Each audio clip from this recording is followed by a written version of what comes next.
अस्सलाम वालेकुम। आप ये सोच रहे होंगे कि मैं इतनी बड़ी खाली जमीन पे अकेला क्या कर रहा हूं, वहां आकर बताता हूं। दरअसल मैं इस बिल्डिंग के फर्स्ट फ्लोर पर हूं और आपको देखकर समझ में आ ही रहा होगा कि इस बिल्डिंग के कंस्ट्रक्शन का काम चल रहा है, पर सवाल ये है कि ये कौन सी बिल्डिंग है और मैं यहाँ क्या कर रहा हूँ।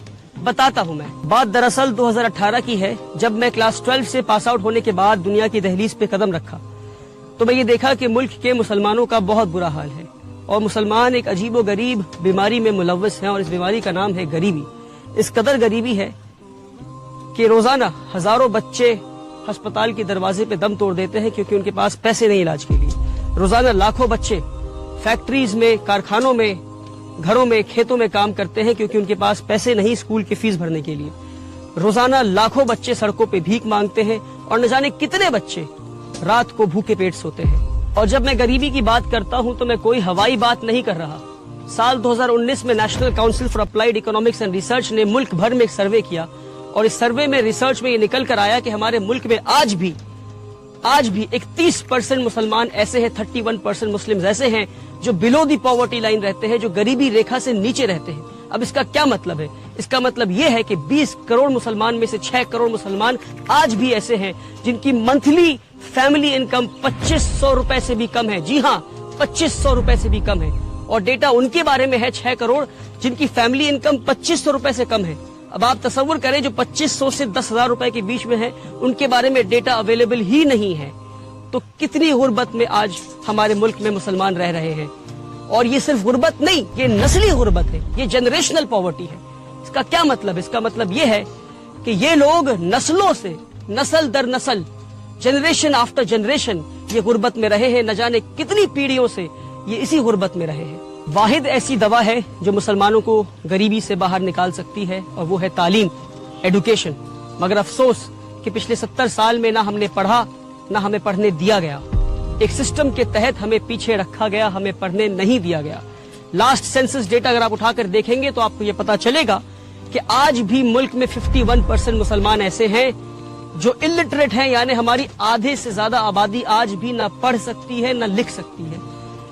साल 2021 में national council for protection of childs right ने, NCPCR ने मुल्क भर में एक सर्वे किया और रिसर्च में क्या निकल कर आया आप सुनकर हैरान हो जाएंगे कि सिर्फ साल 2021 में 1 करोड़ 10 लाख मुसलमान बच्चों ने स्कूल जाना छोड़ दिया क्योंकि उनके पास स्कूल के फीस के पैसे नहीं थे।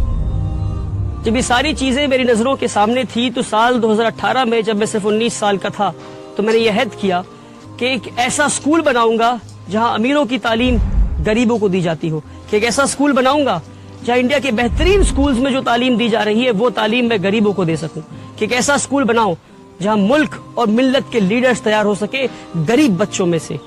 और मैं आपको एक और डेटा बताता हूं, आप सुनकर हैरान हो जाएंगे कि हमारे मुल्क में सिर्फ 11% क्रिश्चियन माइनॉरिटीज के पास आज 70% माइनॉरिटी स्कूल्स हैं और 70% मुस्लिम माइनॉरिटी के पास 20% भी माइनॉरिटी स्कूल्स नहीं है। और जहां हम इस वक्त खड़े हैं वेस्ट बंगाल में, यहाँ पर 24% क्रिश्चियन माइनॉरिटीज के पास 115 माइनॉरिटी एफिलिएटेड स्कूल्स हैं और 90% मुस्लिम माइनॉरिटी के पास 10 भी ऐसे स्कूल नहीं है जो माइनॉरिटी एफिलिएटेड हो। साल 2018 में मैंने उम्मीद एकेडमी की शुरुआत की सिर्फ 10 बच्चों के साथ 1000 स्क्वायर फीट के अपार्टमेंट में।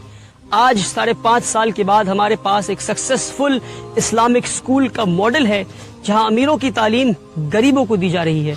आप आएंगे हमारे स्कूल तो देखेंगे कि किस तरह हम मॉडर्न कंटेम्पररी एडुकेशन, और वो एडुकेशन जो इंडिया के बेहतरीन स्कूलों में दी जा रही है, वो एडुकेशन हम गरीब बच्चों को दे रहे हैं। वो गरीब बच्चे जिनके माँ बाप मजदूरी करते हैं, जिनके बाप रिक्शा चलाते हैं और माएँ घरों में बर्तन मांजा करती हैं और सफाई का काम करती हैं। आज 5 साल के बाद हमारे पास 300 से ज्यादा बच्चे हैं और 1500 से ज्यादा बच्चों के नाम हमारे वेटिंग लिस्ट पर हैं, पर जिनके लिए हमारे पास जगह नहीं। तो 2 साल पहले मैं इन गरीब बच्चों के लिए जगह ढूंढने निकला और फाइनली इस जमीन पर आया जो कि 2 एकड़ जमीन है और अल्लाह ने आसानी के साथ हमें ये जमीन दिलवा दिया। और इस जमीन पे जहां आप देख सकते हैं स्कूल बिल्डिंग के कंस्ट्रक्शन का काम चल रहा है। एक स्कूल बिल्डिंग बनना है और इस तरफ 2 हॉस्टल बनने हैं, एक बॉयज हॉस्टल, एक गर्ल्स हॉस्टल। और ये 3 बिल्डिंग बनने के बाद भी जहां मैं खड़ा हूं यहाँ एक फुल फ्लेजेड फुटबॉल फील्ड और उस कॉर्नर में एक बास्केटबॉल कोर्ट भी बन जाएगा इंशाअल्लाह। और अब आप देख सकते हैं कि इस बिल्डिंग के फर्स्ट फ्लोर की ढलाई हो रही है। पिछले 1 साल में बड़ी मेहनत और मुशक्कत के बाद मुल्क भर में घूम घूम कर और भीख मांग कर स्कूल बिल्डिंग के काम को मैं यहाँ तक ला पाया हूँ कि स्कूल बिल्डिंग के फर्स्ट फ्लोर के 9,300 स्क्वायर फीट की पहली ढलाई होनी है और हमारे पैसे खत्म होने पर आए हैं और मैं भीख मांग कर थक गया हूँ। इसलिए मैं मुल्क भर के मुसलमानों से ये पुकार लगाता हूँ कि अब ये गरीबों का स्कूल मुल्क के हर मुसलमान के पैसे से बनेगा। स्कूल को बनाने में और हॉस्टल बिल्डिंग और स्कूल की फिनिशिंग करने में तकरीबन 10 करोड़ रुपए का खर्च है और मैं ये मानता हूँ कि ये 10 करोड़ रुपए एक हफ्ते में जमा हो सकता है। हमारे मुल्क में 20 करोड़ मुसलमान रहते हैं।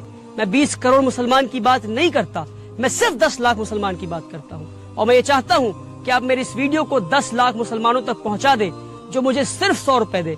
मैं 1 लाख रुपए या 1,000 रुपए की बात नहीं करता, मैं सिर्फ 100 रुपए की बात करता हूँ। अगर 1 मिलियन व्यूज इस वीडियो में पहुंच जाते हैं और 10 लाख लोग सिर्फ 100 रुपए देते हैं तो एक हफ्ते में 10 करोड़ रुपए जमा हो जाएगा और गरीबों का ये स्कूल बिल्डिंग और हॉस्टल बिल्डिंग 1 साल में बनकर तैयार हो जाएगा। और ये मेरी पहली पुकार है, इंशाअल्लाह हम इस पुकार में कामयाब होंगे। अगर हम होते हैं कामयाब तो इस तरह हम 1 नहीं 100 पुकार लगाएंगे और मुल्क भर में अगर ये मॉडल कामयाब होता है तो हम मुल्क भर में 1 नहीं ऐसे 10 नहीं 100 स्कूल तैयार कर सकते हैं आपके सिर्फ 100 रुपए में। मगर शर्त यह है कि हर पुकार पे 10 लाख लोग 100 रुपए जरूर दें। अगर हम इस मॉडल को कामयाब कर पाते हैं तो हम 20 साल के अंदर अपने हालात को बदल सकते हैं। एक जनरेशन सिर्फ एक जनरेशन पूरे कौम के हालात को बदल सकती है। इस वीडियो को देखने के बाद आपके पास 2 ऑप्शंस हैं। पहला ये कि आप हंसकर कहें कि इस लड़के का पैसे कमाने का नया स्कीम है और कहने के बाद अपने काम में लग जाएं। दूसरा ये कि आप फौरन 100 रुपए ट्रांसफर करें इस दिए हुए नंबर पर और इस वीडियो को ज्यादा से ज्यादा लोगों तक शेयर करें ताकि कल क़यामत के दिन जब आपसे सवाल हो कि एक नौजवान लड़का खड़े होकर पुकार लगा रहा था, गुजारिश कर रहा था आपसे कि आओ कौम के मुस्तकबिल को बदलते हैं, कौम के हालात को बदलते हैं, तो आपने क्या किया, तो आप फख्र से ये कह सकेंगे कि उसके नेक नियत पे हमने यकीन किया और हम उसकी मुहिम का हिस्सा बने। मेरी गुजारिश है आपसे, मेरी पुकार को ना ठुकराएं आप। हमारे बच्चियों को स्कूलों से निकाला जा रहा है क्योंकि वो हिजाब पहनती है। हमारे बच्चों को स्कूलों में मारा जा रहा है। स्कूल जैसे पाकीज़ा जगह पे भी हमारे बच्चे नफरत से महफूज नहीं और आज हमारे खुद के कोई स्कूल्स नहीं। आपसे गुजारिश है कि मेरे पुकार को ना ठुकराएं। आपसे गुजारिश है कि मेरा साथ दें। आप साथ देंगे तो अल्हम्दुलिल्लाह, नहीं देंगे तो भी अल्हम्दुलिल्लाह। मैं कल भी भीख मांग रहा था, आज भी मांग रहा हूँ, आगे भी मांगता रहूंगा। अपने मुस्तकबिल को बदलने का वक्त आज है, अभी है। इस वक्त को, इस मौके को हाथ से जाने न दें। मुझे अपना 100 रुपए अल्लाह के नाम पे